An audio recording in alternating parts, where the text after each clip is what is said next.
Alors, bonjour, mon nom est Véronique Pierre et j'ai décidé de faire cette vidéo suite à l'article qui s'intitule Diversité culturelle, minorité invisible, écrit par Hugo Pilon-Larose à la presse. C'est aussi à la suite de différents messages, articles que j'ai vu passer dans les dernières semaines. Je suis une ancienne comédienne au Québec et aux États-Unis, Ontario aussi un peu. Et je ne suis plus dans le milieu. Donc moi, de faire cette vidéo, ça ne vient aucunement chercher, je n'ai rien à gagner. Je fais un peu de figuration l'été juste par pur plaisir. J'ai du temps un peu plus libre, puis c'est quelque chose que j'aime juste faire à côté.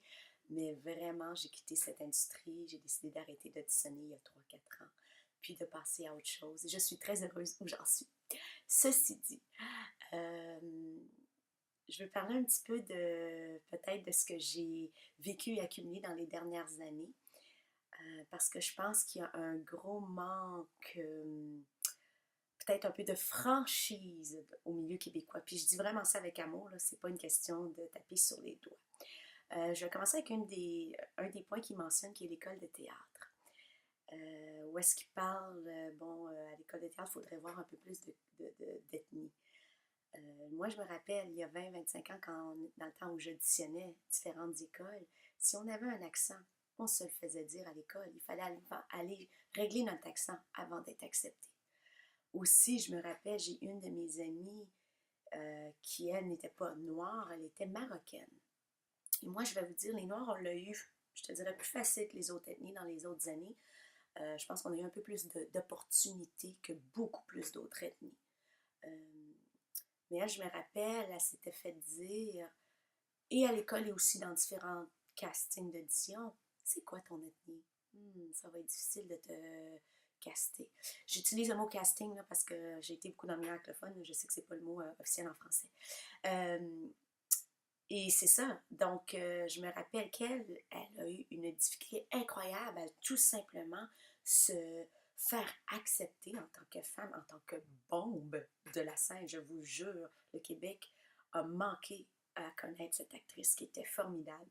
Elle travaille beaucoup maintenant, surtout du milieu anglophone, parce que à cause de son look, elle a un look un peu qui s'accroche beaucoup au look arabe. Donc, évidemment, c'est la saveur de l'heure présentement.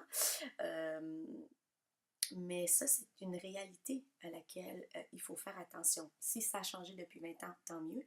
Mais c'est une réalité que je voulais vraiment partager. Euh, le vrai problème dans tout ça, c'est la distance que l'on crée en tant qu'être humain. C'est pas ah, il faut voir plus d'ethnie. Moi, j'ai pas réalisé, littéralement, qu'un étranger pouvait me passer dans la rue et dire ah, une femme noire avant l'âge de 19 ans. Je viens d'un couple qui est mixte. Ça n'a pas été une réalité. Oui, j'ai entendu un petit peu parler de racisme, de différence, mais ça n'a jamais été la réalité dans laquelle on m'a élevée. C'est jamais la réalité que j'ai vécue. J'ai fait partie d'écoles privées. Je me rappelle même au secondaire, il y avait cette histoire-là entre les blacks et les skinheads, puis je partageais ma case avec une skinhead, juste pour vous dire. Puis ça allait bien.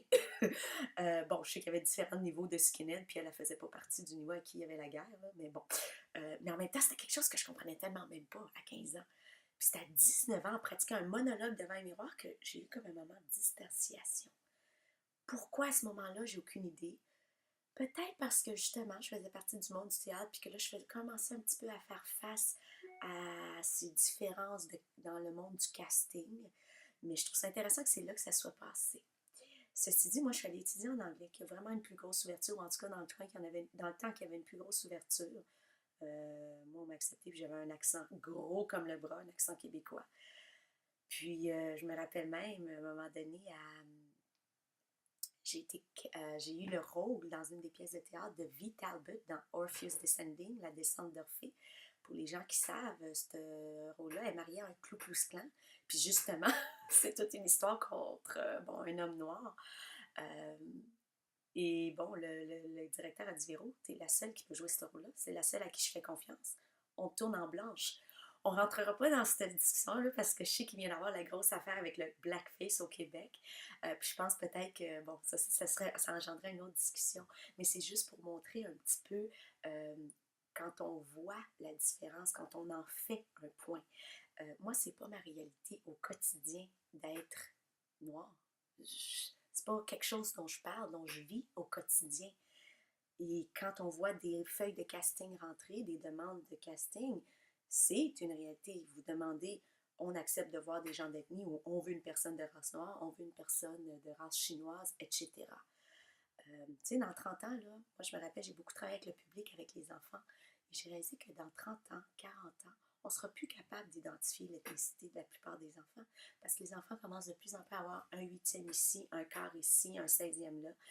Puis il y en a qui vont quand même garder un certain côté racé, qui va avoir quelque chose d'intéressant. Alors je vous invite maintenant plus à peut-être célébrer l'authenticité, la différence globale vers laquelle on se dirige.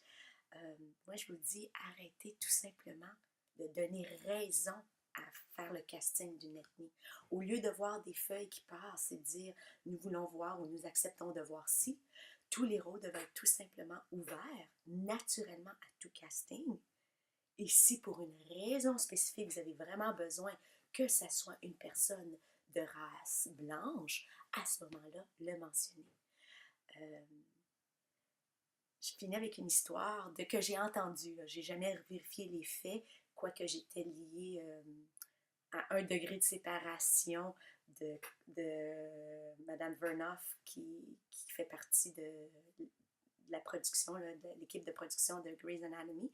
Mais selon ce que j'aurais entendu, quand Sandra Oh, encore moi et les noms, mais la comédienne asiatique auditionnait pour le rôle, elle se serait fait dire ah, on hésite à cause de ton côté ethnique, on veut pas caster trop d'ethnie. Il y avait déjà le docteur noir dans la première saison, puis tout ça.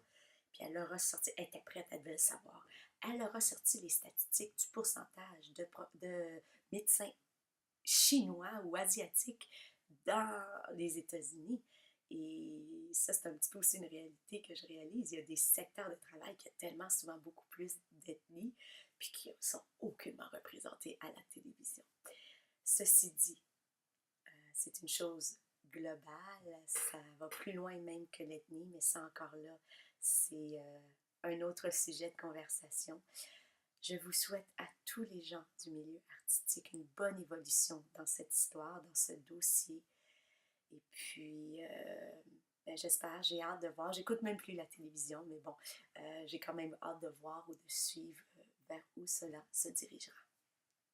Namasté, ou comme on dit dans le monde du théâtre, merde.